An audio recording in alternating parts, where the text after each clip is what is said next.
In this short video lecture, I'll talk about the vocal tract. Vox nihil aliud quam ictus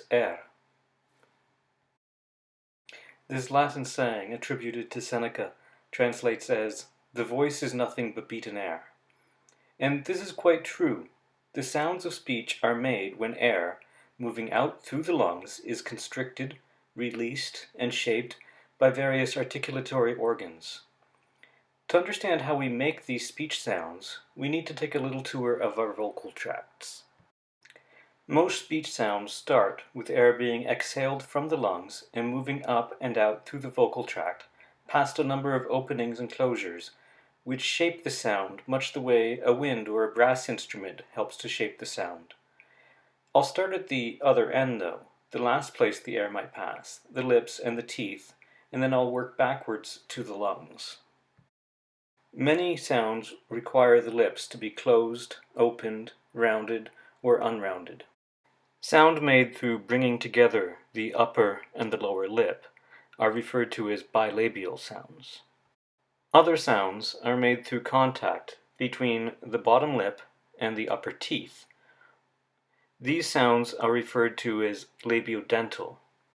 A sound could also be made with the tongue between the teeth. This is called interdental, or the tongue against the back of the teeth. This is called dental.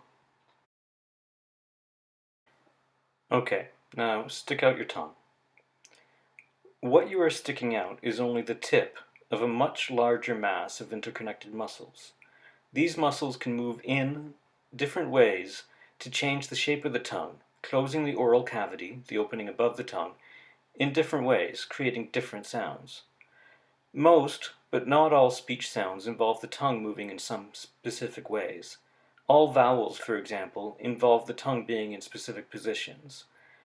We can describe different parts of the tongue: the tip, that part you stuck out, the blade running along the top, the body of the tongue, the biggest part of it, the root, which is furthest back in your pharynx, but we won't be discussing the different parts of the tongue in any detail in this course.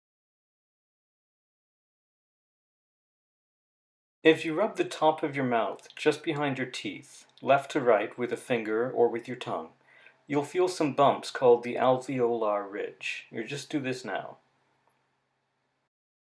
Take a second and just move your tongue back and forth, left to right, across the top of your mouth, just behind your front teeth. Maybe a little further back. Can you find those bumps? For some sounds, the tongue pushes up against the alveolar ridge. For many of us, s or t sounds are made with the tip of the tongue touching the alveolar ridge.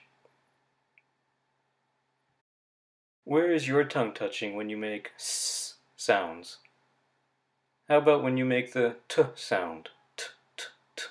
Where is your tongue touching? For some people, it could be against the back of the teeth. Behind the alveolar ridge, but still on the roof of your mouth, is a smoother hard area called the hard palate. Other sounds are made on the hard palate, not so many of them in English. Where is your tongue when you make the sound sh? Is it on the alveolar ridge or is it further back? Is it in the same place for a s sound as it is for a sh sound?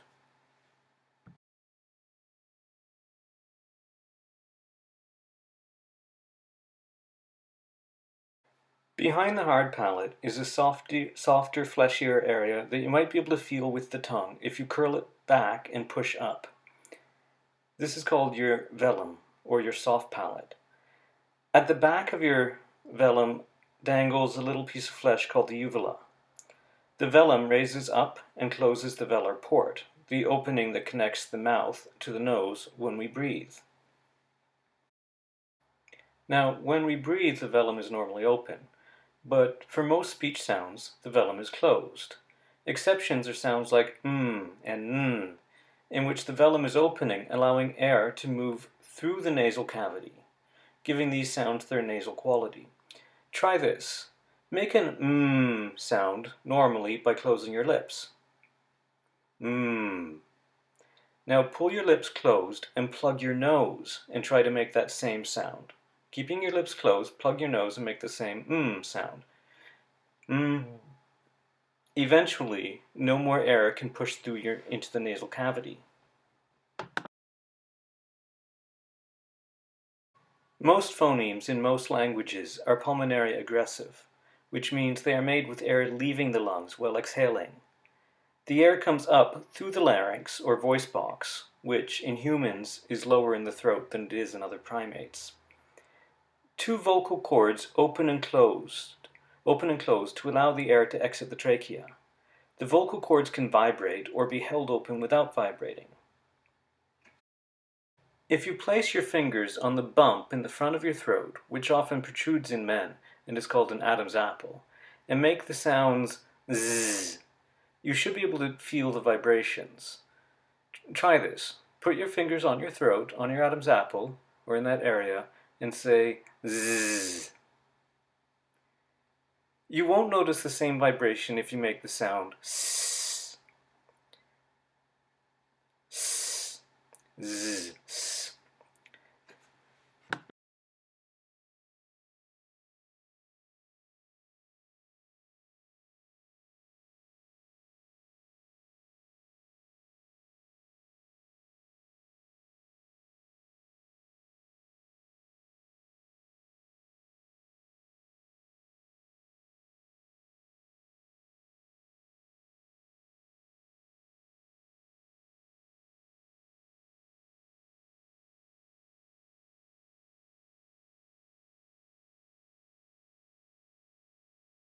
The low position of the larynx in the throat gives us a longer cavity called a pharynx. The pharynx acts as a resonator, increasing the range and clarity of the sound.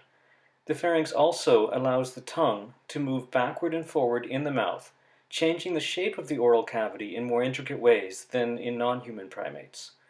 The danger of having the larynx lower down is that it's possible for chunks of food to get stuck, causing us to choke. The epiglottis helps prevent this by folding over the larynx and preventing food from entering the lungs.